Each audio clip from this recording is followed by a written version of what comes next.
大家好，歡迎嚟到阿里安夢遊仙境。我係將軍，我係一個嚟自澳門嘅業餘占卜師。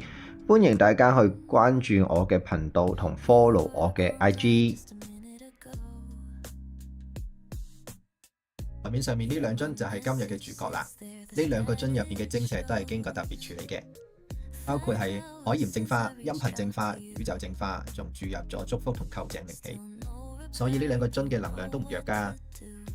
左邊呢一樽係我特登為朋友而整嘅，咁因為佢咧就嚟轉新嘅工作啦，咁我都希望佢喺新嘅工作入邊咧會有貴人相助咧。而另外呢一樽咧主要就係提升智慧同個人氣場嘅，同埋改善人際關係為主嘅。相對地咧，呢樽就比較啱啲近期個運勢比較棘嘅人啦。嚟緊咧會有一個能量瓶白老鼠體驗活動，有興趣嘅朋友可以聯絡我嚟報名，費用扣除成本後係會作捐款用途嘅。計劃詳情會喺日後嘅日子公佈，敬請留意。今集就講到呢度先，下集見，拜拜。